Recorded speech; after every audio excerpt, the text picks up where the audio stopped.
With the flick of her pen, she writes, the magic within beginning to rise.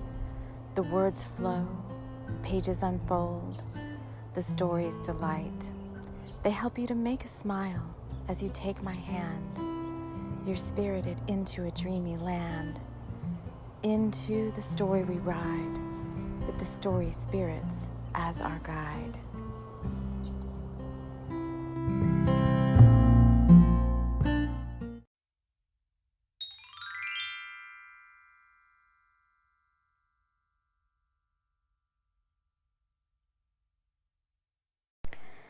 Hello friends, hello, and welcome to TLC for the Soul. I am Pamela Chambers, and we are here to do something a little bit different today. So this is going to be something I've wanted to do for a while now. We're going to work with my books, with one of my books, in a way that's kind of a little bit different. So we're going to bring in an audiobook, and we do this on Bringers of the Light Sundays. We bring in some channeled writing, but we're going to bring in an audiobook. Whoops, trying to get us all set up here. But we're also going to do kind of the healing workbook part of it that I've been wanting to do now, using the books and going deeper with them as healing tools. So the way this little session is going to work is I'm going to read the book as I'm reading an audiobook. And then if there's healing that's required or commentary about what's going on here as the healing workbook part of it, then I'll be doing that in the same session, but at the very end. So you can choose to listen to this as just a fun audiobook story, or you can choose to also take your practice a little bit deeper and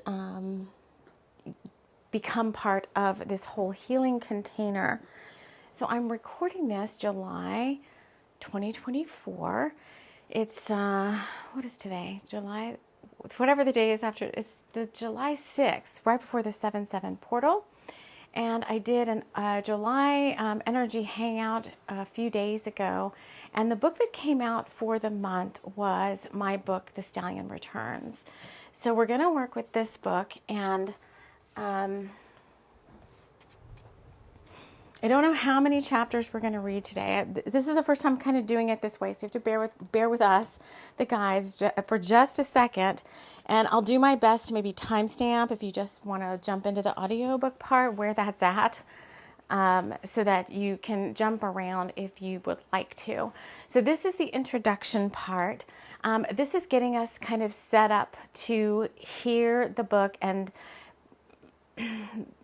partake of it as a healing workbook. So if you're not interested in hearing that, or if you're not interested in healing, because the guides did say that this could be one of those where you are like partially in, but then you start to hear a little bit more about it and you're like, maybe not.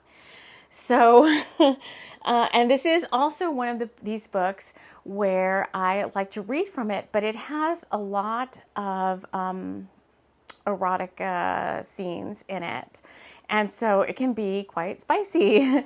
And you know, there's some things we have to maybe dive into there if you maybe want to shy away from that. So let me just wrap us all in love, light, and light love, inviting in the guides who overlight TLC for the soul to join me here. There's many guides coming in that want to do this healing work with us. So I'm going to create a playlist for this healing workbook, audiobook, on YouTube and on Spotify. And here's a couple of other tools I'm going to be working with and a couple of other guides who have shown up for this series. So everything right now around me in terms of my lighting is going orange, all right? So we're working a lot with healing the sacral chakra here in this workbook. There is sexual healing involved in this workbook. I also have a shaman's drum show that I did a while back for sexual healing that I'm going to put in this playlist because we're gonna want to partake in that. And then if there's any other type of healing or drum journeys or Reiki or soul regressions or that kind of thing that we need to do as part of this audiobook healing workbook session, then we will be doing those at the end. So everything's turning orange. We're working a lot with the sacral. The other guy that came in was the Black Madonna, who I've never worked with before. But I do have a Mother Mary statue. It's quite old, actually. And she wanted to be the proxy for this healing session. And I've got some ancestral tchotchkes around me as well. So this could be healing. I don't want to say this is just for a divine feminine person, a body or whatever. I would say that this is going to appeal to you regardless of your gender, if this is what's kind of calling out for you to be kind of the next thing to work on at this time. But the Madonna statue, I bought it a while back off of Etsy and didn't really know anything about it. But on the bottom of it, when I got it, it says it's from the AA Missions, 1920s to 1930s, Sacred Heart Church. I can't read. It looks like it says Maldea. Maldea? M-A-L-D-E-A or something like that. So I didn't know anything about the missions, and that's so funny because my son and I have been talking about wanting to visit missions lately. So I've got her, and she wants to be shrouded, not in black, but in orange. So I'm shrouding her. I'm getting so many chills. Shrouding her in orange. I'm gonna have to go look up this church. I'm lighting a candle that's white on the inside and black on the outside. So we are working with the shadow of the divine, of the divine you, whoever you are, masculine or feminine, because I feel like this healing again applies to both. It's gender neutral, they're saying. So we're gonna light this little candle because the candle I'm lighting is called Santana. And it's from a divine masculine, well, I don't want to say a divine masculine, but it's from a line of men's, it's called ombre. Small batch, handcrafted lavender. But it's from the ombre collection, which is a collection for men. So we've got that candle lit. And we're also, it's getting hot too. The heat is rising as I'm doing this. Oh, thanks. My daughter's just like rearranging my whole area here to suit her comfort. So rearrange your area to suit your comfort, girl. And we are going to work with a deck that is all about erotica, sexual healing, sex magic, the Goddess of Love Tarot, a book and deck for embodying the erotic. It does say divine feminine, but I'm going to challenge that a little bit and say it's really for all of us, so that need it, myself included. You do what you need to. You work on what you most need to work on, or what you most need to learn about. And I want to work with these guides. I'm interested in these missions. Because it says 1920s and 30s, and it's talking about missions and stuff. We could be challenging within you some very deep religious beliefs. Or some past life or current life vows around chastity, celibacy, lots. We can go very deep here with this audiobook / healing series. So this is the introduction. I'm going to leave it at that. I'm going to read enough to where they tell me, to stop. We might just take it a chapter at a time. I don't know how many chapters. This is a very short book. Is it 20? It only has 19 chapters. So we may do like 2 or 3 at a time. And so I'm going to stop this here. If you're interested, get all your tools together. And I'm not saying copy the tools that I'm using. I'm saying sit down for a minute call in your guides, you definitely want to do this type of work in a sacred container, because if we're pulling out, lots of chills. Chills is my confirmation. If you hear me say lots of chills, my guides give me like chills in the body as my confirmation that what I'm saying is kind of like, they're like, oh, you're on the right track, keep going, kind of a thing.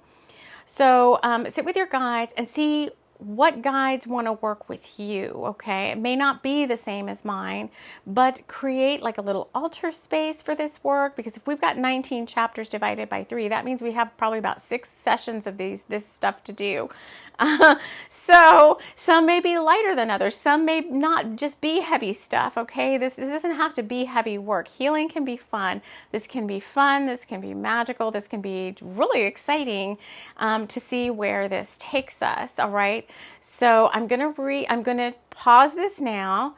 I'm going to timestamp that and then come back to it, do the audiobook, and then stop there, and then there'll be 3 marks, right? Intro, the audiobook, and then the healing session.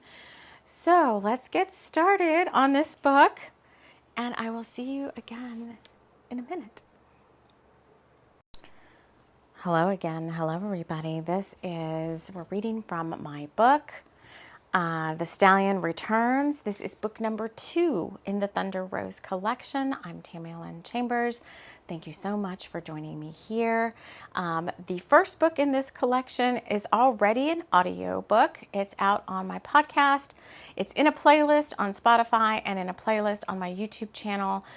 It's kind of a spooky story. If you're interested, if this is not appealing to you, if you listen to the intro and you're like, I'm not sure I want to commit, then if you just want a good, what is it called? Summerween story, you might want to head over to Moxie and Roses. If you're new here, all of my work is what I call channel, done via a process called automatic writing. I won't go too much into it now, just to say that that's what I do. That's how I work. That's where all these stories come from. That's where all the work comes from on the channel. I'm also a master healer. And this particular book, an audiobook, is also being done as a healing workbook session.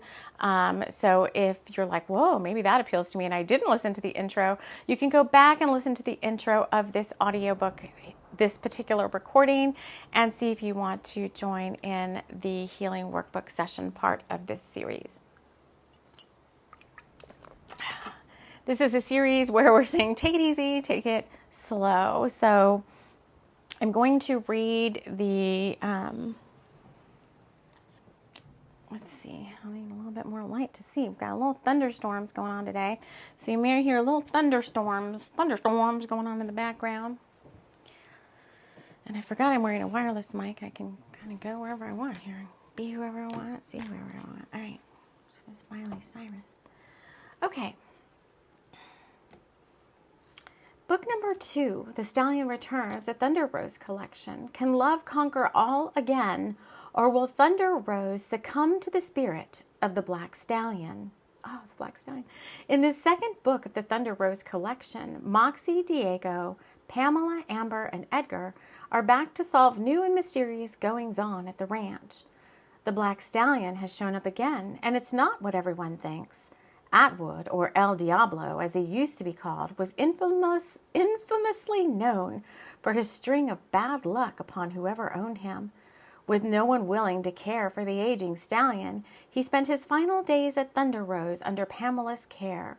During his stay, the ranch had one bad incident after another until the day that El Diablo transitioned. Now, 10 years later, sightings of El Diablo by the horses and hands at the ranch lead Moxie and the rest of the group on a dangerous passage into the heart of the beast. This is copyright 2021, written by me. Well, channeled by me. I don't really write them. It's totally different. The dedication to love in all its forms. This is chapter 1, The Morning After. Well, it can be said that a good night's sleep changes everything for the better. But when the sun rolled around the next morning after the great adventure in the woods, not everyone or everything felt quite right again. For one thing, Moxie and Diego had retired to separate sleeping quarters, much to Diego's dismay. I really thought we had hit things off, he thought to himself, rolling out of the sleeping bag that he had pulled out onto the floor in front of the fireplace the night before. He had hoped that after everyone went to their rooms, Moxie would join him in front of the fire. But instead she had fallen asleep on the couch, and then Edgar had carried her up to Amber's room to lay down. Amber, still feeling a little sensitive about all the spooky happenings the past few weeks, had decided to sleep with Pamela, that's her mom, in her big California king. This in turn dashed Edgar's hopes of having his woman all to himself for the very first night ever. And for Pamela, this meant a night of senseless tossing and turning, wondering if she should join him out in the stables, but not wanting to wake poor Amber, who was sleeping so dreamily beside her, just like she did as a young child. But all was not as it seemed, and yet again the humans and animals at Thunder Rose would be thrust into a mystery so chilling that it would take every sacred bone in their body to recover from the events about to occur. Thunder Rose had been saved from the Screech, no doubt, but an even tougher and darker adversary was at work, and it would be up to Amber, Pamela, Diego, Moxie, and the crew to use their wit and cunning to outplay this dark force. Just as Amber was waking up from her beauty sleep, there was a knock at the door to the bedroom.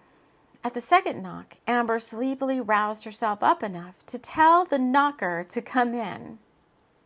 In walked Edgar, of all people, carrying a breakfast tray with all manner of vegan breakfast treats created by Marguerite earlier that morning. Nothing made that woman happier than feeding her crowd. The tray had warm scones and hot black coffee with almond milk, just like Amber liked it. But the deliverer of the goodies surprised her somewhat, and she sat up in the plush warm bed and shook the sleep from herself. "Hi, Edgar, good morning," was all she could muster so early. She picked up a scone off the tray he had set down before her and poured herself coffee from the antique porcelain teapot that Marguerite used for special occasions. Oh, I gotta get the voices right again. Amber. Forgot how he sounds. Edgar said, sitting across from her in the lushly decorated room, using a wingback chair to prop himself on the arm, much to Pamela's dismay. She hated it when someone sat on the arm of a chair. For whatever reason, it reminded her of her father and his stern rules about the house. After her mother had died, he had wanted to preserve every last detail that reminded him of her. Her dad was a sensitive soul, but there were boundaries in place around anything having to do with Pamela's mother, Elaine Hampton, and one of them was sitting on chair arms, a thing Amber and Pamela still truly didn't understand to this day. Pamela came in from the ornate gilded fairy tale bathroom, wearing her best robe and fluffy slippers, a thing she reserved for hanging out with her daughter watching movies. But it had been a while since they had hung out together like this, and Pamela was taking advantage of the repair in their relationship the past few weeks to treat her daughter to all manner of fun and inviting activities that involved being a girl and a woman living alone together on a big horse farm. "Edgar, darling," Pamela came over to Edgar and planted a kiss on top of his head, making him feel like a small child whose mother was doting on him. But he knew Pamela meant well and was considering Amber's feelings, too.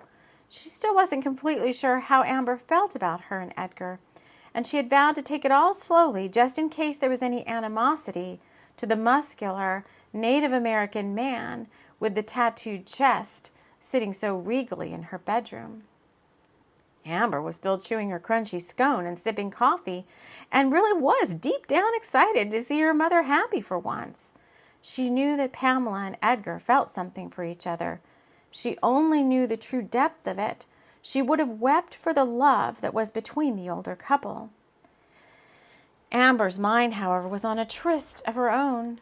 She hadn't seen Luke since the incident the night before, and she was wondering if he still wanted to get closer to her. She vowed to get dressed and go find out, but not before polishing off another scone and a second cup of coffee.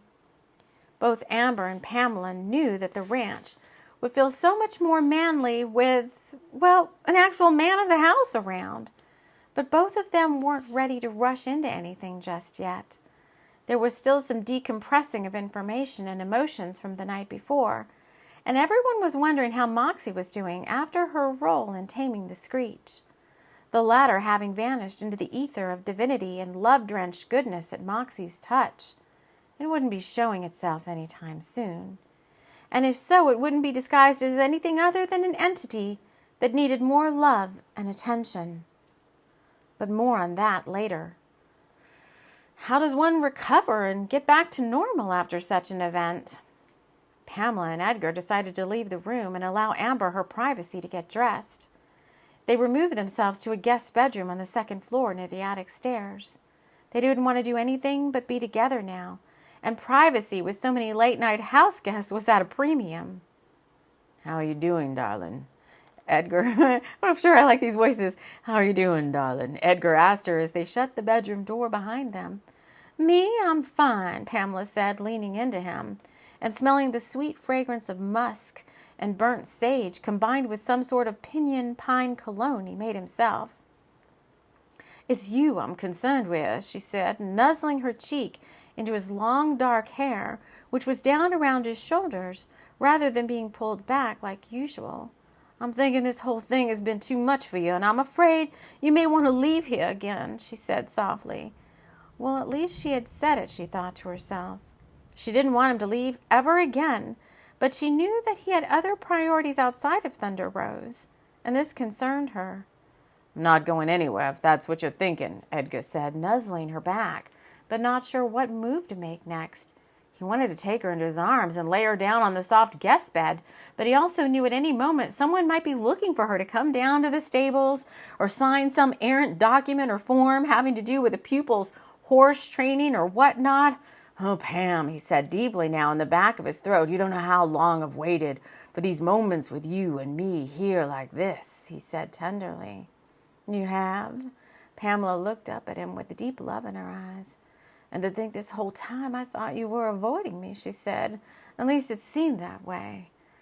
"Sometimes I can be a stupid old fool," Edgar said, realizing that his actions had been somewhat distant, but he hadn't wanted mixed signals, thinking she may not like him the same way. And so their love had kindled quietly over many years of miscommunication and rampant wayward stubbornness on both their parts. "Oh, cowboy," she said, pulling him to her and kissing him impassionately. "Don't go just yet. Stay with me for a while." They two-stepped backwards towards the bed, moving in a rhythmic unison that only lovers do. But just as forecasted, a knock sounded on the door, and the familiar sound of Moxie and Diego's voices were on the other side, laughing lightly. "Break it up, you two," Diego said through the closed door. "We've got something to show you. Come on out here." "Yeah, come on out here, you lovebirds. We want to show you something," Moxie said with delight. Moxie had slept so soundly in Amber's bed that she hadn't noticed the door to her bedroom opening and a slick-looking Diego sliding under the covers with her. He did quickly note that this was really Amber's room and maybe not the best place for an illicit tryst, but soon forgot that with the warmth of Moxie's body beside him. She had turned over at the touch of him and looked longingly into his deep blue eyes. "Hola, cowboy," were her first words, but they were lost in his passionate embrace, tongues entwining between the words, both parted lips, and Moxie sat up in the plush pink bedroom. "I'll have to take a rain check on whatever you're thinking," Moxie said, putting her feet on the cool pine floor and reaching for her denim. "There's something I have to show you first," she said, reaching over to tousle his hair, "and then maybe I can meet you down at the campsite. Look at this," she said, parting her shirt to show him what appeared to be a tattoo of a deep red rose on her chest. "It appeared last night after everyone left me alone and I woke up in this room. I got up for a moment to use the facilities, and when I looked in the mirror, this was there," she said. "What do you think it is?" "I have no idea," he said. "Does it hurt?" "Nope, no pain, only a little sweet tenderness underneath. Should we go show Edgar?" she said, touching it lightly. "I want to get his take on it." "Yeah, sure, let's go," he said, pulling himself up in the bed. I saw him and Pamela going into one of the rooms down the hall. I want to know what's up too. Like, is this whole weird nightmare really over or what? Me too, Moxie said, buttoning up her shirt and pulling on her boots. I have the exact same question. I think Edgar could talk to his spirits and let us know what's going on, she said, moving towards the door, but not before Diego jumped up from the bed and swirled her around in his arms, her feet flying off the plush area rug as she held onto him tightly. No rush, she said sweetly, kissing him as he set her down. Yeah, no rush, Diego said, somewhat disappointed in that comment. What did she mean by that, he thought to himself, but not confident or fearless enough to ask yet. They emerged from Amber's room and down the hall to the guest bedroom by the attic stairs, knocking on the door while giggling about what they might find when it opened. Maybe this was a bad idea, Diego said softly, but Moxie persisted with a second knock. Hey, are you too busy? We've got something to show you, Edgar, she said, laughing lightly. That's Moxie. And at the second knock, the door opened, and the two lovebirds emerged, looking slightly disheveled and perturbed at the interruption, but not completely surprised. Chapter 2, Woo Woo. Look at what I found this morning when I woke up, Moxie said, parting her shirt to show Edgar and Pamela the strange rose-colored mark. What do you make of it, Edgar? She said, wondering if this was something that would soon disappear or if she was stuck with it for good. I'm not sure, but let me do some praying to the Great Spirit and see what comes up, Edgar said, stepping out into the hallway while buttoning up his own western shirt. Well, he said back to Pamela, we'll have to pick up where we left off, Senorita. His newfound love and longing for this woman made it hard for him to break away. But it was all he could do to wonder about this strange mark and what had caused it. It could be a stigmata, he said to Moxie as he brushed past the two and on to Pamela's room to get his satchel and medicine bag where he had set them down. When he opened the bedroom door to Pamela's sanctuary, he wasn't prepared for what he saw next. The items in his medicine bag were strewn across the area rug in front of the fireplace, and Amber was sifting through everything with wonder in her eyes. I just couldn't resist myself, she stammered, looking ashamed at having gotten into something that didn't belong to her. I'm sorry, Edgar, Amber said, trying to pick up everything and stuff it back into the leather bag. Edgar, whose first reaction had been rage, softened at seeing the young girl's enthusiasm over the items inside. But a medicine man's bag held his power items and was not to be viewed or touched by anyone other than the owner. That was the tradition, and so he had to balance his anger with his softness for the young girl. Consider it forgiven, he said, kneeling down to pick up the eagle feather and pipe tobacco, twirling the feather around between his fingers, his hand tingling with the energy it emitted. Edgar, let me make it up to you, Amber said, trying to assist by picking up the round bullet and the tiger tooth and handing it to him gently. No need, he said, getting impatient with the process. Please let me finish this myself, and then I have some work to do with Moxie, he said, accepting the items, but holding up his hand to signify that he was done speaking about it. Amber had only been curious about what he was always reaching for inside the bag, and now she was even more curious about how an old bullet, tooth, and tobacco could instill magic into anyone. The drum journey of several nights ago had awakened something in her, and she was opening up to a new level of consciousness that couldn't be stamped out. Moxie and Diego had waited patiently at the bedroom doorway while the interaction between Amber and Edgar had taken place. They had no idea what the importance of a leather bag was to an old Indian, but they understood what it was like to have something you cherished taken away from you by something unexpected, and so they had empathy for Edgar as he looked lovingly at each item while placing them back in the bag. Moxie, let's go outside to the fire pit and have a better look at that mark, Edgar said as he rose from the floor, holding the medicine bag and satchel. I need some fresh air. It wasn't that he was a grouchy old guy or unlikable, but Edgar Whitetail was just used to being alone most of the time, and young girls rifling through his belongings and wanting to know more about what he was doing made him uncomfortable at times.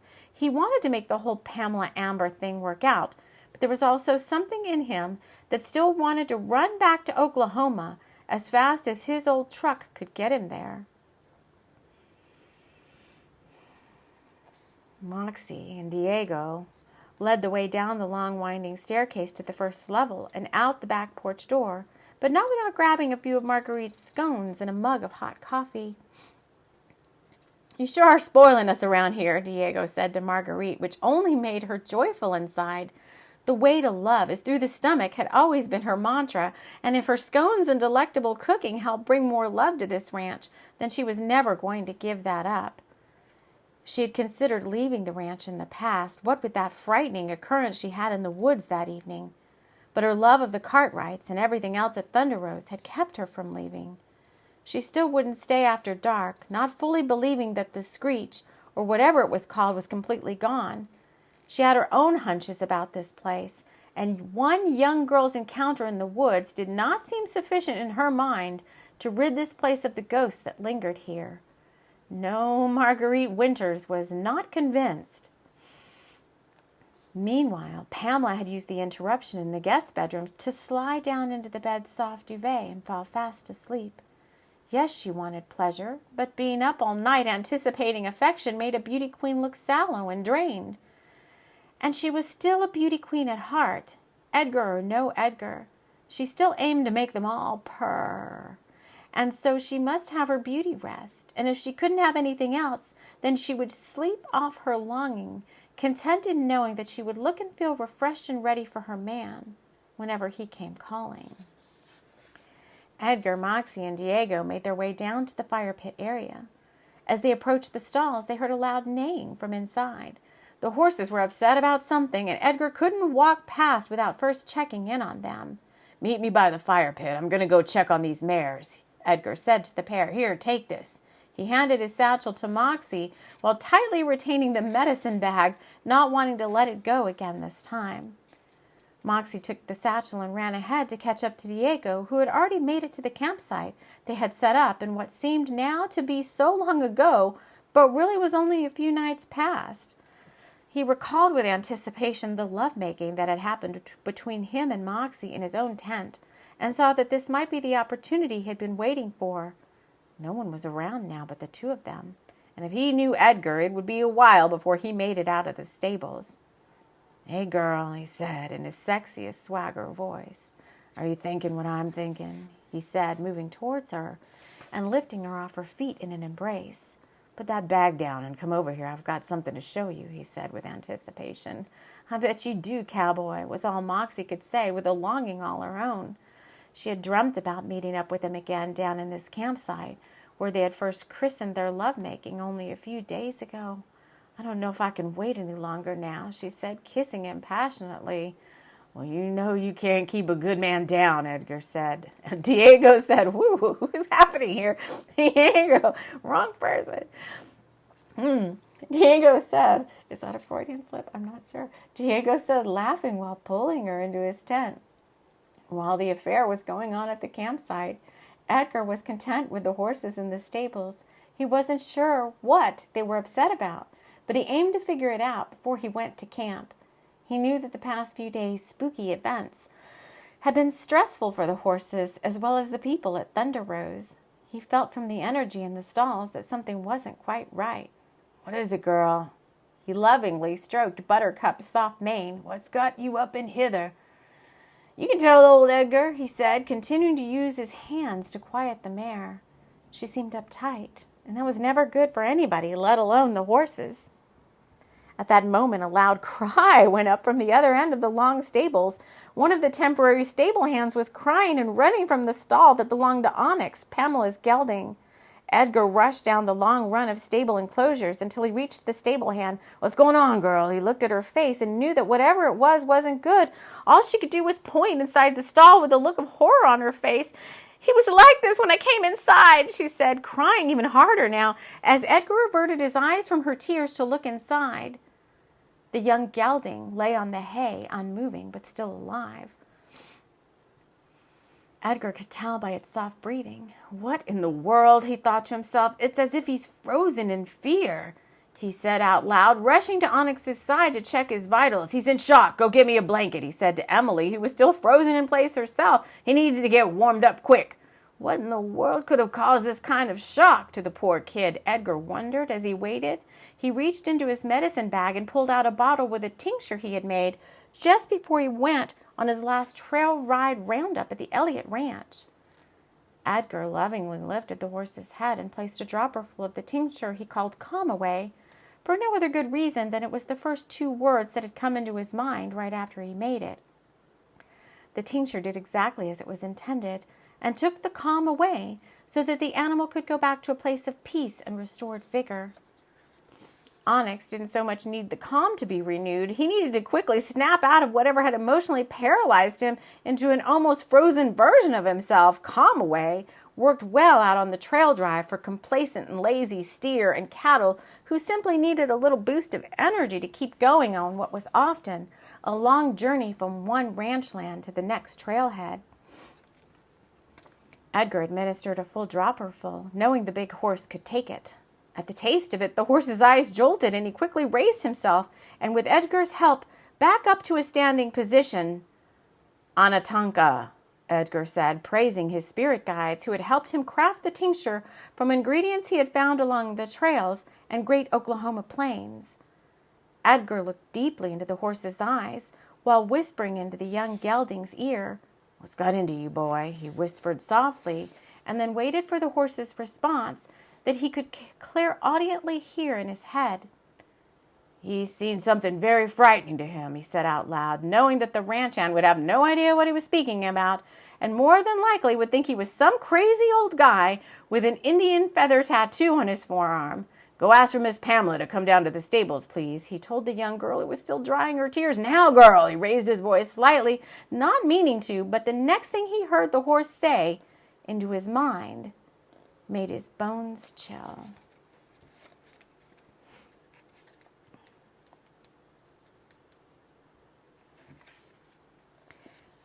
As Edgar continued to calm and work with Onyx, this is Chapter 3, The Black Stallion, Pamela was still dreaming about a late-night tryst.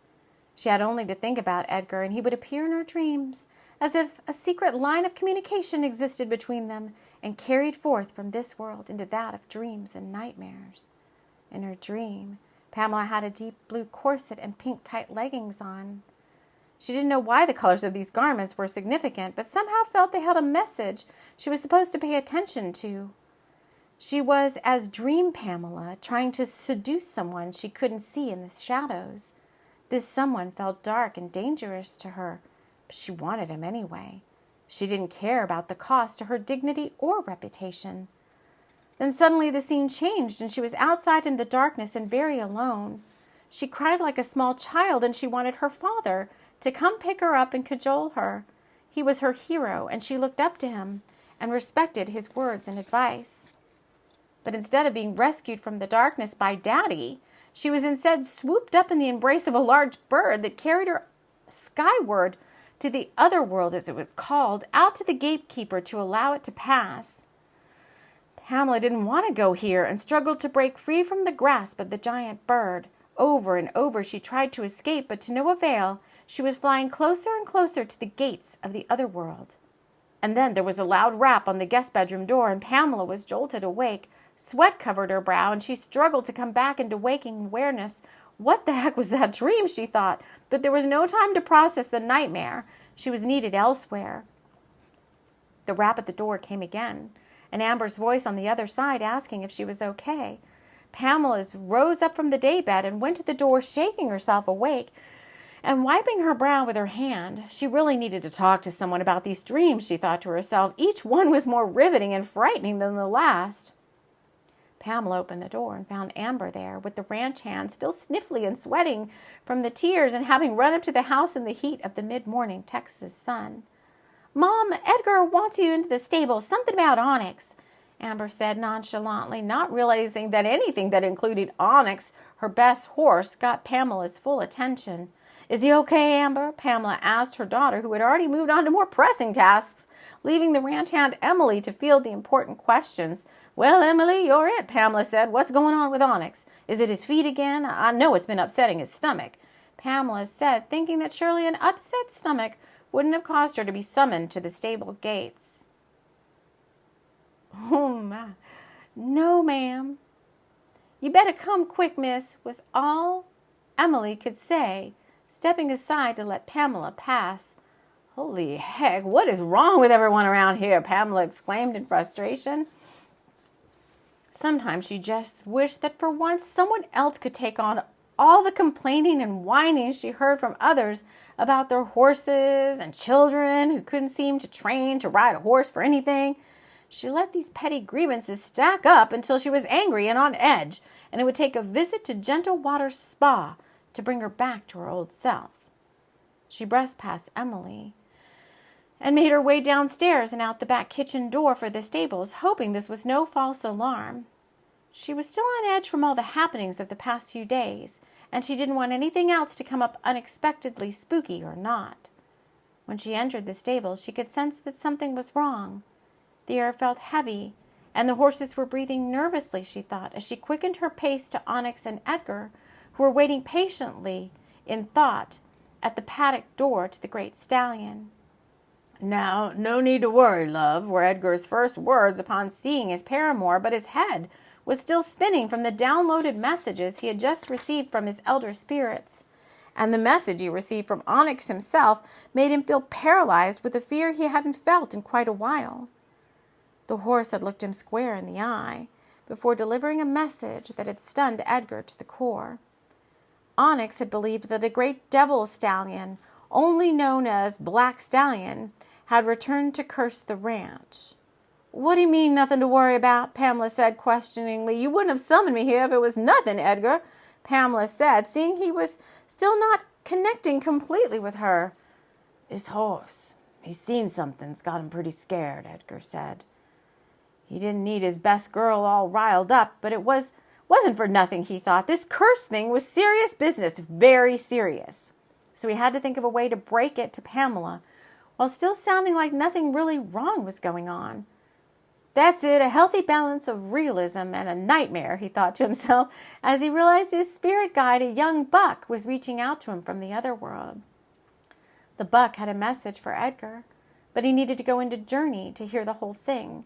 So it was more serious than imagined, otherwise this guide would not have summoned him. "Look, Pam, I've got to go into a Journey about this incident. There's nothing wrong with Onyx, though, so you can calm your mind about that," he said, helping her into the stable to see that clearly the horse was fine, just worried like he was beginning to see. "Let me take you back to the house," he said, helping her to get out of the barn into the fresh air. "I don't want to go back to the house," Pamela said, not wanting to wait for some spirit journey before she figured out what was happening. "Please tell me, Edgar. I'm not going to leave you alone until you do," she said, nibbling his earlobe. Edgar knew this could be dicey, but he decided that a fervent Pam was not what he needed right now. He needed her content and on his side, so he could work his magic and ritual without interruption. "Okay, well, you got me in a tight spot in more ways than one," he said, realizing he could easily succumb to her advances, but knowing that sex wasn't needed right before he needed his mind to focus on this issue at hand. "Onyx thinks that Atwood is back." Whoop, wrong voice. Onyx, hold on, let's take a deep breath together. Ooh-wee. Onyx, the horse, thinks that Atwood is back. And not just back, but back to haunt the ranch. "You know, up to no good like he was when he was alive," Edgar said, pausing to get her reaction. "What Atwood? That's freaking ridiculous, Edgar, and you know it," she said, laughing, but realizing that after the last incident with the screech, nothing could be taken lightly. "Look, I really need to find out if this is so and what we can do about it," Edgar said, holding her hand. "We don't want this kind of trouble again, Pam. Remember how he almost drove you out of business the last time," he said, kissing her hand with a gentlemanly fervor all his own. "Now let me have my journey. I definitely will not forget our date later tonight in my tent," he said, hoping they could finally do that love-making thing again. He thought he was beginning to finally get the hang of it. If what Edgar said was true, Pamela thought, then she needed all the answers he could give her. So she succumbed to his request and decided that all would be taken care of in due time, both in her lovemaking and her supposed spirit horse. She tried to put the thing of it out of her mind and just focus on what needed to come next. I guess I'll go inside and get some work done, she said, feeling like she could actually use a little Bloody Mary and a soak in the hot tub instead. Oh, hell, who am I kidding? She said nervously. I need something to keep my mind off this whatever it is. She said again, knowing that she trusted Edgar above all others. She had known before, and if he thought a spooky horse spirit was here to terrorize the ranch again, then she better be serious about it. Love is anything I can do, she said, hoping there really wasn't, as her Bloody Mary began to call her more feverishly. If not, I think a soak in the hot tub is actually what's in store for me. My nerves are frazzled. I've got this. Let me get this, Pam, Edgar said, realizing that what he had been feeling about her was so. She was on the verge of a meltdown if she didn't get some rest and relaxation. So he decided to make it easy on her, knowing that the harder parts for her would come later. I'm going to see if Moxie and Diego can help out around here for a while and take some of the burden off you, he said. You just go now and have your soak, and I'll see you later today, he said, kissing her cheek. It was classic love in action, and he knew that above all else he needed this girl by his side for as long as spirit would allow it to be so. So in this knowing, he decided that he needed her healthy and in good spirits for the relationship to last the long term. Pamela was so relieved to hear what he had said that internally she let out a big sigh of relief. Wow, that someone had finally realized how hard she had been pushing herself made her feel warm and tingly inside. Edgar must really see me, she thought, hoping somehow and knowing that this was true. She wouldn't cajole herself any more today about taking time off and just decided to get on with it already. She headed back to the main house and could hear the banging about of pots and dishes as Marguerite put lunch together for everyone. Damn it, I love that woman, Pamela thought, as she decided that Marguerite was pretty much indispensable and deserved a raise in pay. Heck, she would even give her the guest house if that silly woman would take it. But Pamela knew the fright Marguerite had encountered in the woods that night, and no manner of cajoling or pay increases was going to change that. When she entered the kitchen through the back door, Pamela saw a glorious spread of food laid out on the counter, awaiting hungry ranch hands and crew. She walked up to Marguerite, who didn't know what to expect, when the beauty queen turned matriarch approached her and planted a big kiss on her cheek. I love you to pieces, Marguerite Winters, and don't you forget it, Pamela said with a tear in her eye, for she truly felt a sisterly love for the quiet, resourceful woman who kept the ranch in pancakes and beer, among many other things. Well, what brought that on, Miss Pamela, was all Marguerite could say, blushing at the touch of lips on her skin. I would have thought something up and died around here. God bless us all, Marguerite said, making the sign of the cross in the air. For if Marguerite was anything, she was a good, loving, godly woman who was enticed by the thought of Edgar Whitetail's Native American magic, but who could also hold quite a spell of her own when she needed to. Luckily, she hadn't had to use that kind of magic yet. Marguerite, what do you say to the guest house? Pamela said, willing to try again with the older woman. I won't have it, miss, was all Marguerite could say, knowing that she didn't want to owe anyone anything. She was perfectly content up the road and far away from the Thunder Rose woods, for no manner of magic or otherwise would make her go in there again. Well, I can't say I didn't try, Pamela said, laughing. How about a Bloody Mary, then? I'm parched, and the hot tub is calling my name. I'll get right on it, miss, Marguerite said, putting down her spoon she was using to serve the peach cobbler into a buffet chafing dish. For if Miss Pamela needed a drink this early, then she must be having one of her days, Marguerite thought, and no one needed that to progress to a meltdown. You're a dear, Pamela said, moving towards the stairs. You can leave it out by the hot tub. I'm going to get to change. She said, heading upstairs with a song in her heart, for she loved those days when she could languish again, as she used to when she was younger.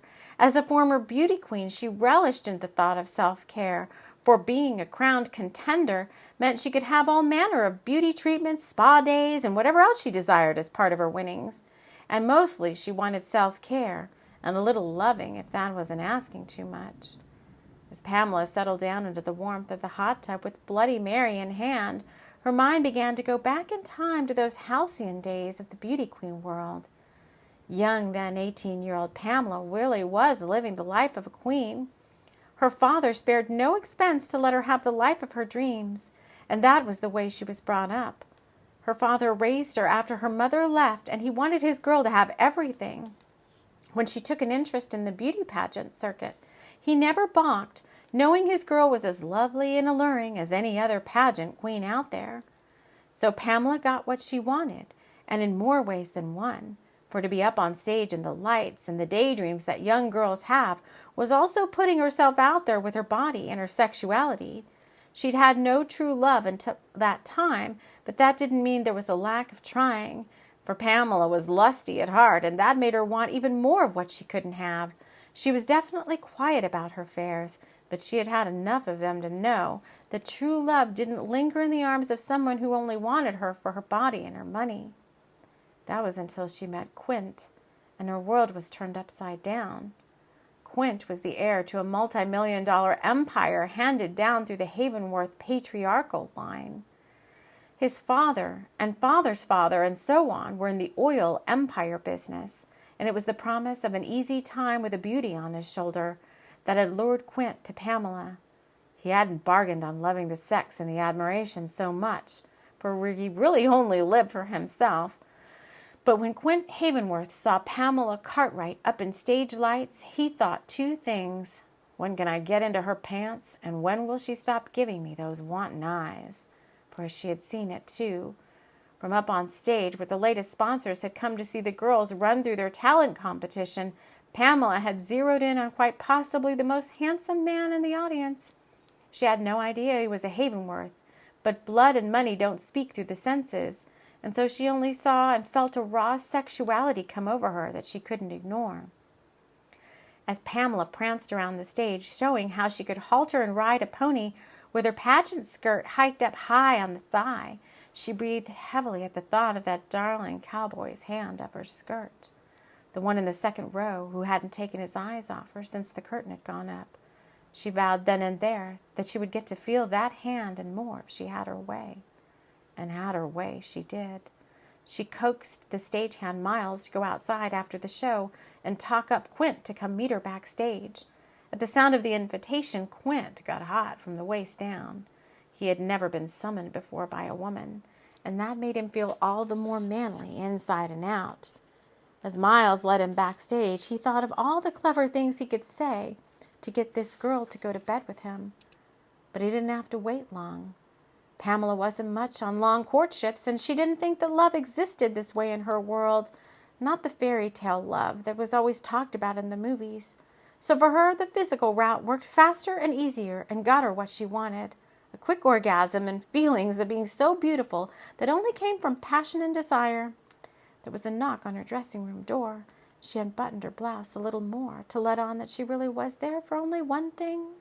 She took a drag of her cigarillo, and blowing the smoke behind her, she opened the door. Quint wasn't sure what to make of the invitation, for she was inviting and not just asking him into her room. "Well, hello there," she said, grasping at any words that would show innuendo and intent.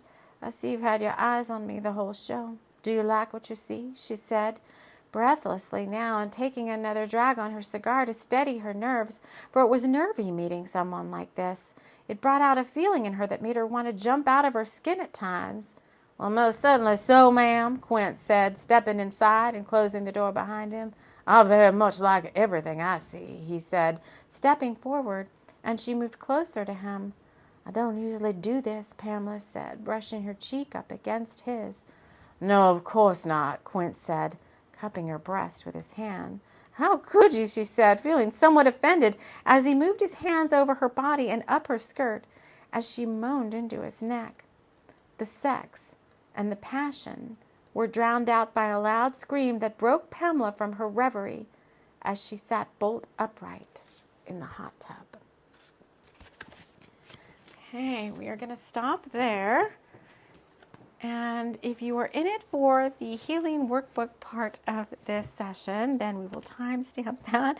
We're going to move on to that part next. And if you're not, you just want to keep hearing the story, then come back to us next time for the next chapters of The Stallion Returns.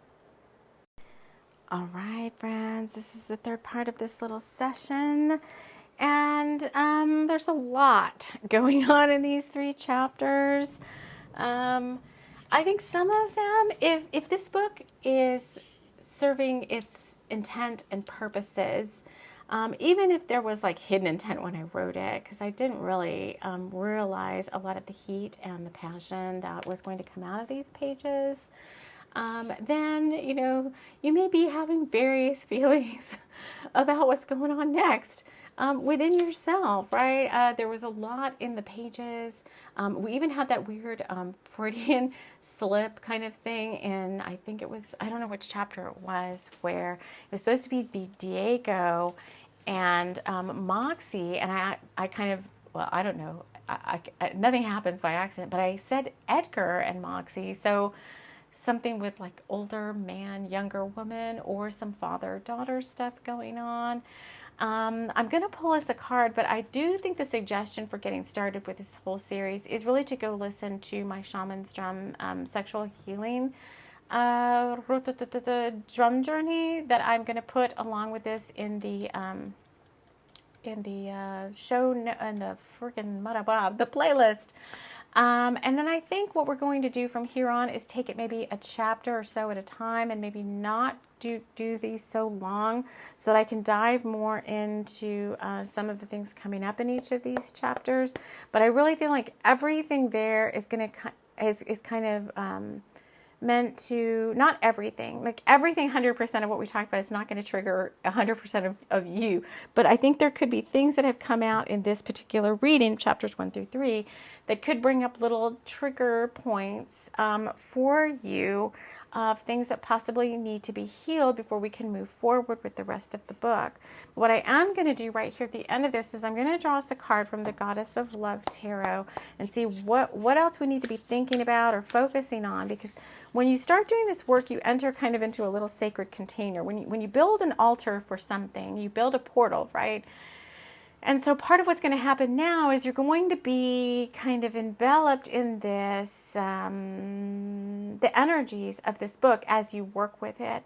Signs and synchronicities and serendipities and things might show up throughout your day as you're working with this series that have to do with this particular subject matter that we're working on here. So pay attention to that, because that's always fun and exciting. And we did get 2 cards, and I'm going to read. Let's see, we got the 3 of Pentacles and the Queen of Cups. So let's just take a look here at the 3 of Pentacles. To me, is always about co-creating with spirit. So I would say any of this work is deeply protected, and I am not any type of, what do you want to say, like licensed sexual therapist or a family counselor. I'm a shaman. I'm a Reiki master. If any of this feels like you need to branch out and do this healing like in conjunction with us, as we're focusing on the metaphysical side of it, but maybe you feel like then as a result of this you need to go talk to some sort of licensed counselor or psychotherapist or some sort of other counseling outside of this that's more part of the quote unquote, I guess, medical profession, then I would definitely consider that as well, okay? Because we don't handle all, we don't dispense, anything other than what a spirit is telling us. But if there's something happening within you that's more, needs more of that type of care, then you also, I'm getting big chills there. You also want to take that into consideration, okay? So that's what the 3 of Pentacles is about. And we're going to read for you the Queen of Cups.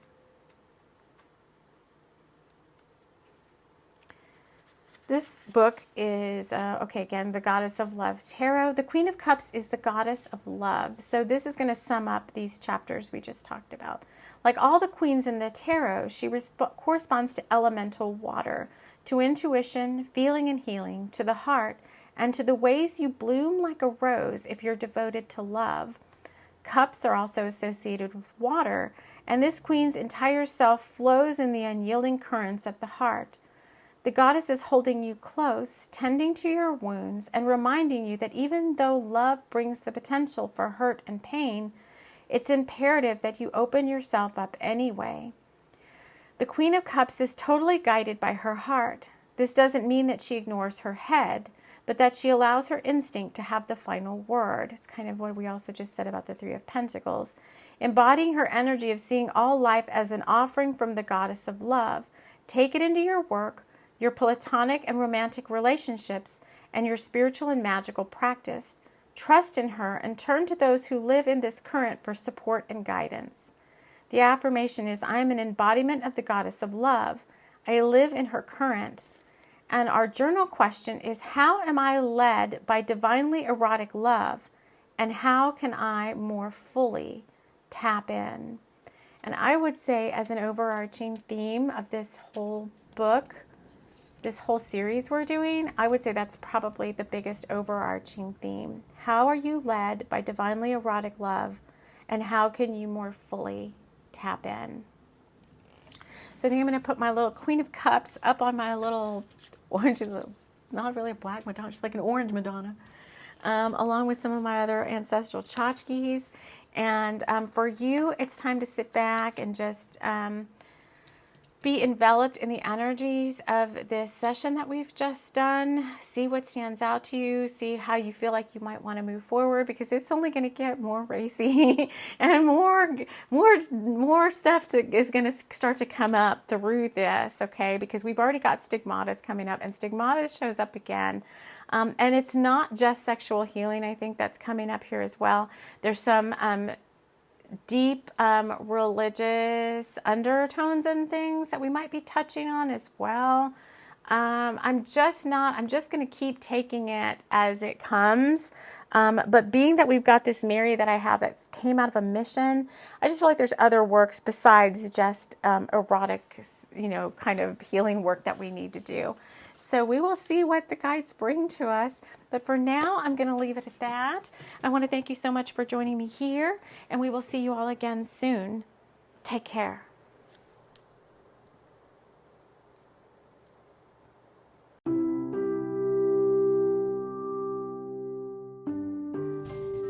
This episode has been brought to you by the Thunder Rose Ranch and Forest, a sacred place where the beings of light surrounding its etheric location are here to teach love to all humanity.